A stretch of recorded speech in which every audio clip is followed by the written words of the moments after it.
En el pasaje de hoy vamos a ver a Jesús. Él se va a manifestar como un médico exorcista. No es difícil imaginarse a Jesús como médico de almas. Jesús es médico de almas.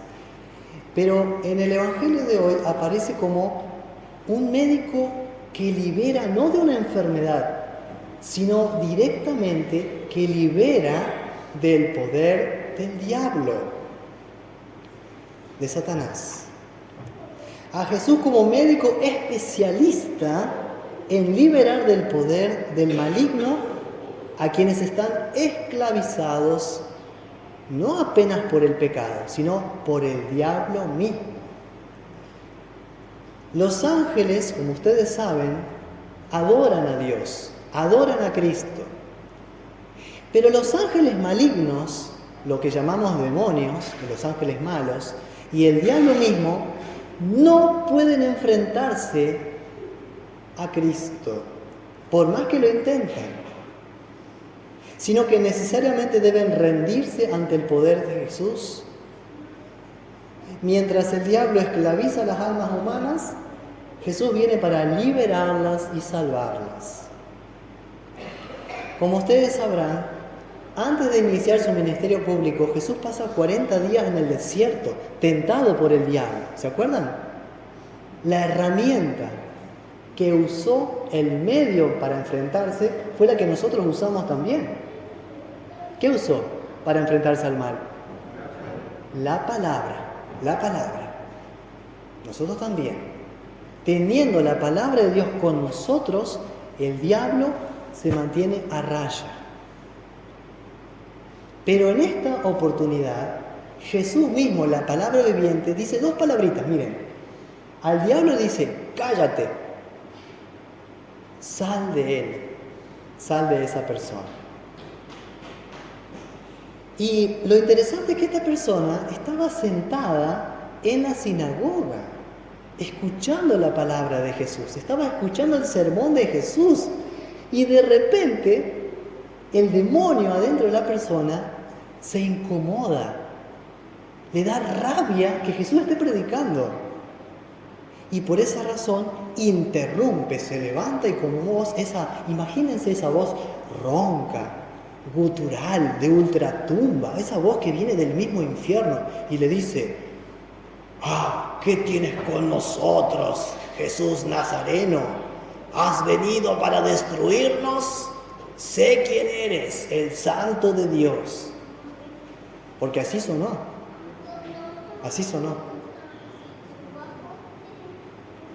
Y Jesús le tapa la boca directamente, no hablando a la persona, sino al demonio, al espíritu inmundo, dice el evangelista, que hablaba a través de la persona. Y le dice: cállate, sal de él. Y eso es un exorcismo, cuando la persona, en el nombre de Dios, increpa al mal y lo expulsa de la persona que está subyugada o esclavizada de una forma específica, ¿sí? Poseída. Y la pregunta que les voy a hacer es: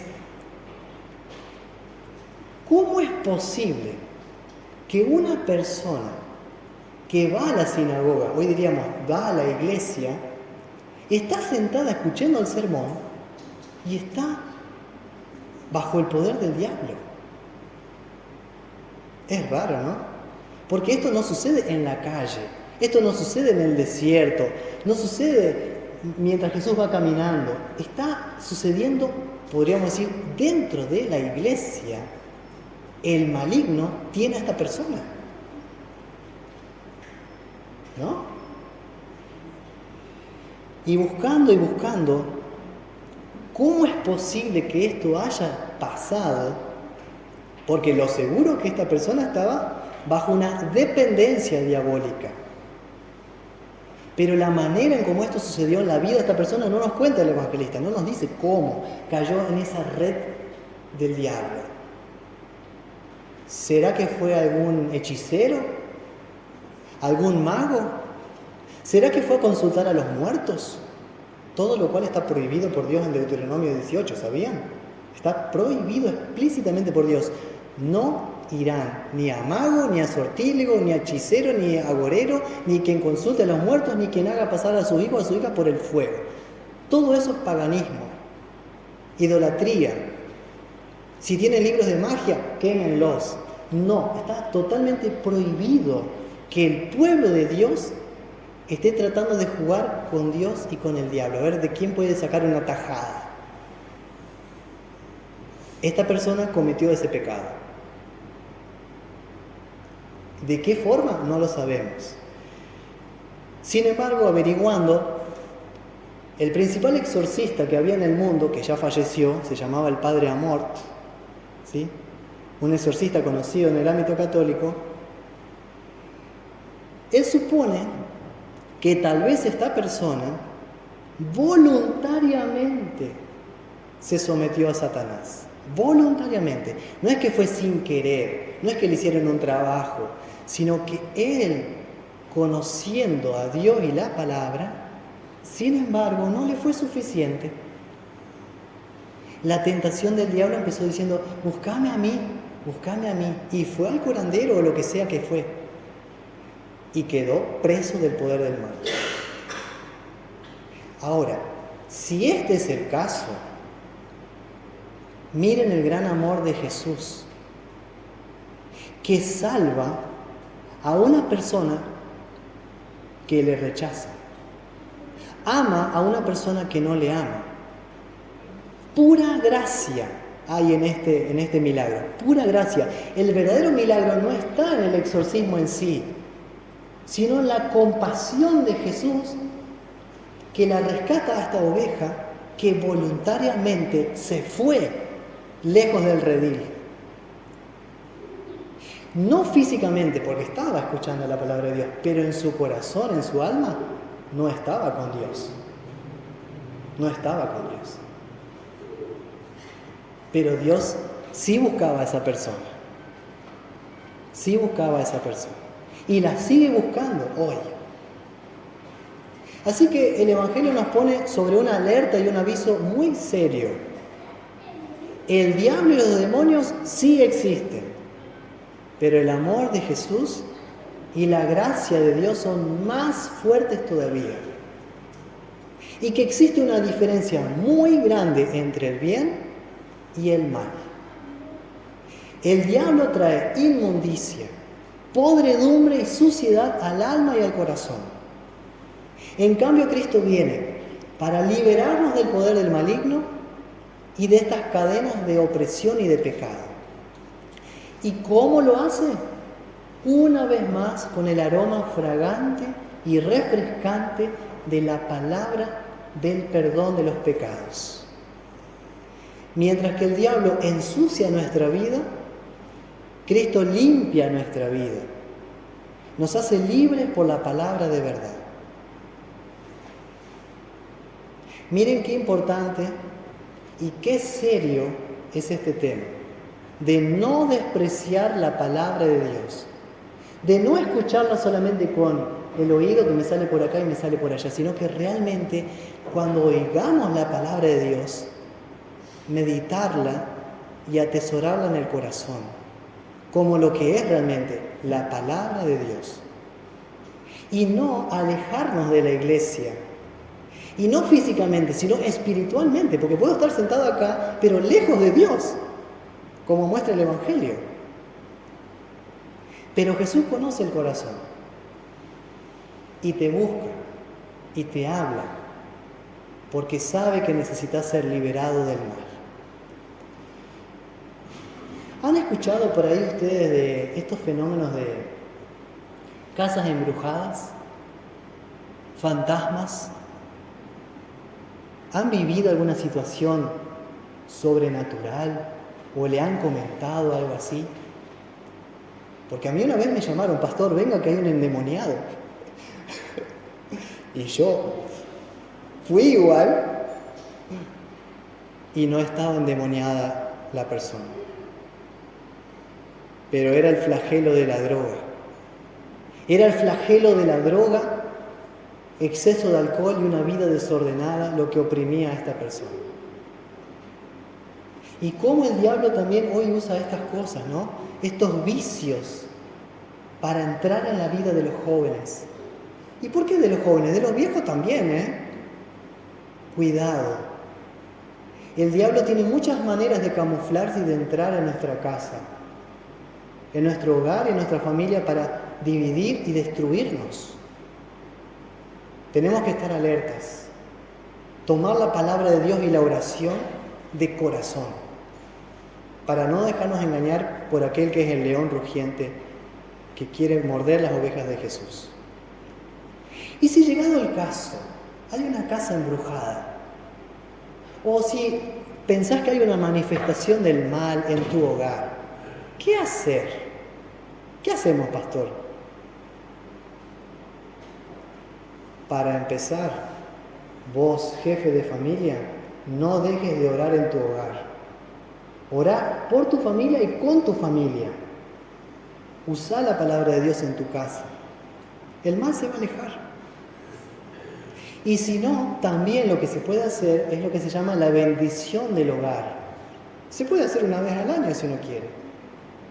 Tenemos el ritual de bendición del hogar, que no hay nada de supersticioso, son oraciones, salmos, Padre Nuestro, credo, no hay nada de raro en eso. Pero es saludable, especialmente, ¿saben en qué situación es la bendición del hogar?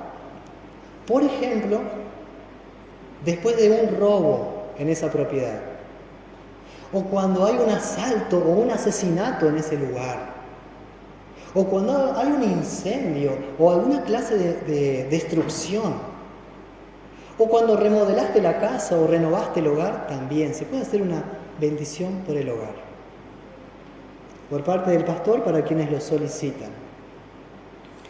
Porque lo que más tiene miedo el diablo es esto, que vos, tu casa y tu familia sean santificados por la palabra de Dios. Le tiene miedo a que estés en el cielo. Le tiene miedo que oigas la palabra de perdón. Como Él fue vencido por Cristo en la cruz, va a buscar la forma de que vos también seas vencido, derrotado y que te vayas al infierno. Y esto hay que recalcar en la iglesia, porque llegamos a un punto en la historia hoy de este relativismo cultural donde se dice que no existe más ni el bien ni el mal. Y eso no es cierto. Una y otra vez la Biblia nos habla de que existe el bien y que existe el mal. Y que el bien, que es Dios, venció al maligno. Esa oración al final del día, la oración de la noche del catecismo, ¿no? Que tu santo ángel sea conmigo para que el enemigo malo no tenga ningún poder sobre mí.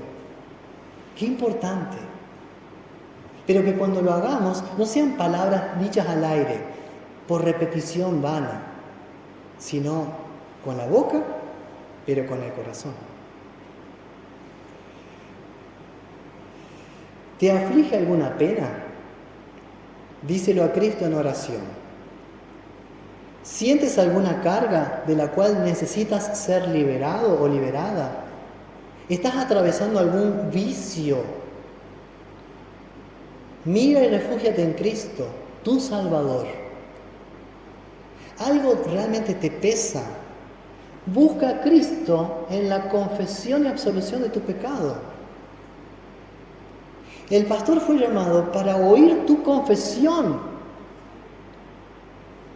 y para darte el perdón de Jesús de una manera personal para ti. Cada vez que somos absueltos de nuestros pecados, la palabra de Dios nos limpia.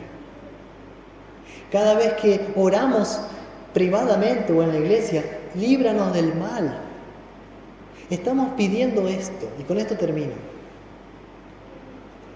Señor Dios, cuando te pido líbrame del mal, te pido, Padre Celestial, te ruego que me ampares en este día de todo mal y peligro, del cuerpo y del alma. Que cuides mis bienes y toda mi reputación y honra, y que por fin si hoy llegara a ser mi último día en la tierra, te suplico que me des una muerte bienaventurada, una muerte en la fe verdadera, y que me lleves por tu bondad de este valle de lágrimas que es esta vida, hasta tu presencia bondadosa en el cielo, donde te alabaré, te glorificaré con todos los santos por toda la eternidad. Y decimos amén, porque esto es ciertamente la verdad. Que Cristo siga liberándolos de las cadenas del mal, como lo ha hecho hasta aquí con su palabra y con la oración hecha con fe, sin dudar de que el amor y la gracia de Dios son mucho más fuertes que cualquier mal que nos pueda acosar. Que en el madero de la cruz la victoria de Cristo es nuestra. Y que en la resurrección del Señor también tenemos la esperanza segura de la resurrección para la vida eterna. Amén.